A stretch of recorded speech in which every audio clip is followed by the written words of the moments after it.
ഈ ഒരു വീഡിയോ ഫുള്ളായിട്ട് നിങ്ങൾ കണ്ടതിന് ശേഷം ഈ ഒരു പുതിയ റിവൈസ്ഡ് ടൈം ടേബിളിനെ കുറിച്ചിട്ടുള്ള നിങ്ങളുടെ അഭിപ്രായം എന്താണെന്നുള്ളത് നിങ്ങൾ കമന്റിൽ പറയാൻ വേണ്ടി മറക്കണ്ട.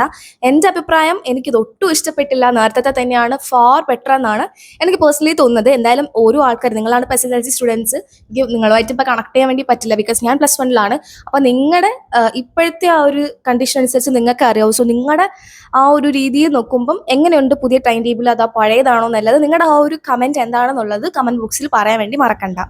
എക്സാം സ്റ്റാർട്ട് ചെയ്യുന്നത് ഓഗസ്റ്റ് 13 തന്നെയാണ്. നേരത്തെയും അങ്ങനെയായിരുന്നു. ഓഗസ്റ്റ് 13 നമുക്ക് തേഴ്സ്ഡേ ആണ്.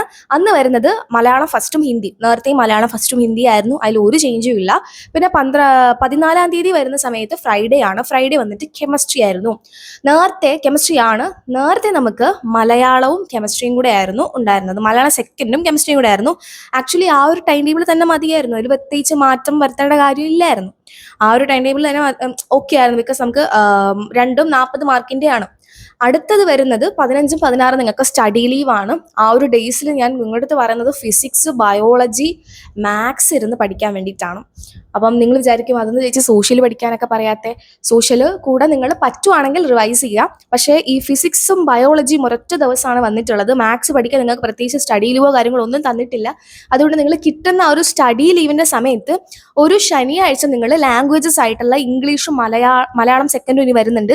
ആ ഇംഗ്ലീഷും മലയാളവും കൂടെ റിവൈസ് ചെയ്തിട്ട് പിന്നെ സോഷ്യലും കൂടെ ആ ഒരു ശനിയിൽ നോക്കിയിട്ട് ഞായറാഴ്ച മാത്സും ഫിസിക്സും ബയോളജിയും സത്യം പറഞ്ഞാൽ നല്ലൊരു ക്ലോസ്ഡ് ആയിട്ടുള്ള ടൈം ടേബിൾ ആണ് തന്നിട്ടുള്ളത്.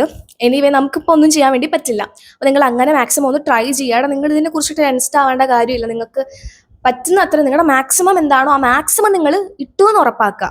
അത്ര നിങ്ങൾ ചെയ്താൽ മതി.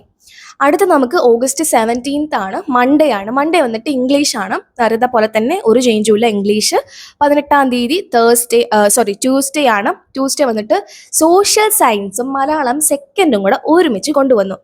ആക്ച്വലി നേരത്തെ ടൈം ടേബിളിൽ കെമിസ്ട്രി മലയാളം സെക്കൻഡും ആയിരുന്നു. കെമിസ്ട്രി നമുക്ക് 40 മാർക്കിനാണ്, മലയാളവും നമുക്ക് 40 മാർക്കിനാണ്. അതങ്ങനെ തന്നെ എഴുതിയാൽ മതിയായിരുന്നു. ഒരു കുഴപ്പമില്ല. നമുക്ക് കെമിസ്ട്രി ഒരുപാട് പഠിക്കാനില്ല. നമുക്ക് അതും പഠിക്കാം ഇതും പഠിക്കാം. ആ ഒരു രീതിയിൽ ഇത് പോവായിരുന്നു. പക്ഷേ സോഷ്യൽ സയൻസ് നമുക്ക് 80 മാർക്കിനാണ് ഉള്ളത്. ജോഗ്രഫി, ഹിസ്റ്ററിയും കൂടെ നോക്കുമ്പോൾ ഏകദേശം ടോട്ടലി നോക്കുമ്പം 6-7 ചാപ്റ്റേഴ്സ് ആണ് നമുക്ക് പഠിക്കാനുള്ളത്. നമ്മൾ എങ്ങനെ പഠിക്കും? അതിൻ്റെ കൂടെ നമുക്ക് ഈ ലാംഗ്വേജ് കൂടെ നോക്കണം. ശരിക്കും പറഞ്ഞാൽ സോഷ്യൽ സയൻസ് മാത്രമായിട്ട് ഒരൊറ്റ ദിവസം, ഈ കെമിസ്ട്രി ഒറ്റ ദിവസം തന്നതുപോലെ സോഷ്യൽ സയൻസ് മാത്രമായിട്ട് ഒറ്റ ദിവസം നമുക്ക് വേണ്ടി വരും. പക്ഷെ നമുക്കൊന്നും ചെയ്യാൻ പറ്റില്ല. നേരത്തെ അങ്ങനെയായിരുന്നു, പക്ഷെ ഇപ്പം നമുക്കൊന്നും ചെയ്യാൻ പറ്റില്ല. എനിവേ ഇപ്പം എന്തായാലും നമുക്ക് ഒന്നും ചെയ്യാൻ വേണ്ടി പറ്റില്ല. ആ ഒരു ദിവസം നമ്മൾ സോഷ്യൽ സയൻസ് മലയാളം പഠിച്ചേ പറ്റുള്ളൂ. നിങ്ങളുടെ മാക്സിമം നിങ്ങളൊന്ന് ഇടുക. നമുക്ക് ബാക്കി എന്താണെന്നുള്ളത് നോക്കാം. ഉറപ്പായിട്ടും നമുക്ക് പഠിച്ചെടുക്കാൻ വേണ്ടി പറ്റും. പക്ഷേ സോഷ്യൽ സയൻസ് നമുക്ക് കംപ്ലീറ്റ് ആയിട്ട് കവർ ചെയ്യാൻ പറ്റുമോ എന്നുള്ളത് ചെറിയൊരു ഡൗട്ടായിട്ട് നിൽക്കുകയാണ്. അതുകൊണ്ടാണ് ഞാൻ പറഞ്ഞത് സാറ്റർഡേ സൺഡേ ഒക്കെ കിട്ടുന്ന സമയത്ത് നന്നായിട്ട് പഠിക്കാം. അതിനുശേഷം നമുക്ക് വെനസ്ഡേ 19-ാം തീയതി, ഓഗസ്റ്റ് 19-ാം തീയതി നമുക്കുള്ളത് മാത്സ് ആണ്. മാത്സിനെ കുറിച്ചിട്ട് പിന്നെ ഞാൻ പറയണ്ട. മാത്സ് ഒക്കെ പഠിക്കാൻ വേണ്ടിയിട്ട് ഒരു സ്റ്റഡി ലീവ് നമുക്ക് തരായിരുന്നു. ആ ഒരു ഡേ ബിറ്റ്വീൻ നമുക്ക് തരായിരുന്നു.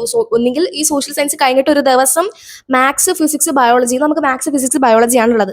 ഈ 3 സബ്ജക്ട്സ് പഠിക്കാൻ വേണ്ടിയിട്ട് സോഷ്യൽ സയൻസ് കഴിഞ്ഞിട്ട് ഒരു ലീവ് തന്നാൽ കൊള്ളാമായിരുന്നു എന്ന് എനിക്ക് തോന്നി. പക്ഷെ പിന്നെ ഓണം എത്തി. അങ്ങനത്തെ പ്രശ്നങ്ങളൊക്കെയാണ്. ഒന്നെങ്കിൽ ഈ എക്സാം കുറച്ച് നേരത്തെ തുടങ്ങണമായിരുന്നു, അല്ലെങ്കിൽ കുറച്ച് ലേറ്റ് ആയിട്ട് വയ്ക്കണമായിരുന്നു, അല്ലെങ്കിൽ ഇത് എക്സ്റ്റെൻഡ് ചെയ്യായിരുന്നു. ഈ ഒരു എക്സാം എക്സ്റ്റെൻഡ് ചെയ്യായിരുന്നു. എനിവേ അടുത്തത് മാത്സ് നമ്മൾ പറഞ്ഞു. അതിനുശേഷം തേഴ്സ്ഡേ 20-ാം തീയതി ഫിസിക്സും ബയോളജിയും രണ്ടും കൂടെ ഒരു ദിവസമാണ്. നേരത്തെ അങ്ങനെയായിരുന്നു, പ്രത്യേകിച്ച് വ്യത്യാസമൊന്നുമില്ല. പക്ഷെ ഫിസിക്സും ബയോളജിയും പഠിക്കാൻ പറ്റും. പക്ഷെ ഫിസിക്സിനെ വെച്ച് നോക്കുമ്പം ബയോളജി അത്യാവശ്യം നല്ല ടഫാണ് എക്സാംസിന് പഠിക്കാൻ. കാരണം ഒരു ചാപ്റ്റർ എടുത്തു കഴിഞ്ഞാൽ അതിൽ ഒരുപാട് കാര്യങ്ങളാണ് ബയോളജിയിൽ പഠിക്കാനായിട്ടുള്ളത്. അപ്പം നമുക്കൊരു സ്റ്റഡി ലീവ് പോലും ഇല്ലാതെ ഒരു ദിവസം വൈകിട്ട് ഇരുന്നു കൊണ്ട് ഈ ഫിസിക്സും ബയോളജിയും കൂടെ പഠിച്ച് കംപ്ലീറ്റ് ആക്കാൻ വേണ്ടി പറ്റില്ല. അപ്പം ഞാൻ ആദ്യമേ നിങ്ങളുടെ ഒരു കാര്യം പറയാം. ഷോർട്ട് നോട്ട്സ് ഉണ്ടാക്കി ഇപ്പോഴേ വെക്കുക. ഓരോ എക്സാമിൻ്റെ തലേന്ന് പഠിക്കാനിരിക്കാതെ ഷോർട്ട് നോട്ട്സ് തന്നെ നിങ്ങൾ റിവൈസ് ചെയ്യുക. ഷോർട്ട് നോട്ട്സ് റിവൈസ് ചെയ്ത് പോകാനാണ് എനിക്ക് നിങ്ങളുടെ അടുത്ത് പ്രത്യേകിച്ച് പറയാൻ വേണ്ടിയുള്ളത്. നിങ്ങൾ അങ്ങനെ ട്രൈ ചെയ്യുക. അല്ലാതെ ഇനിയിപ്പോൾ നമുക്ക് ദിവസങ്ങളൊന്നുമില്ല. നമ്മൾ സ്റ്റഡി പ്ലാനൊക്കെ പ്രോപ്പറായിട്ട് ഞാൻ എൻ്റെ ചാനൽ ഇട്ടിട്ടുണ്ടായിരുന്നു. ഒരുപാട് പേര് ഫോളോ ചെയ്യുന്നുണ്ട്, ഒരുപാട് പേർക്ക് ഉപകാരമായിട്ടുണ്ട് എന്നൊക്കെ പറഞ്ഞിട്ടുണ്ടായിരുന്നു. I M so grateful. അപ്പം ഒരുപാട് പേർക്ക് അത് വർക്കായി. അതുകൊണ്ട് ഞാൻ ഐ എം വെരി ഹാപ്പി.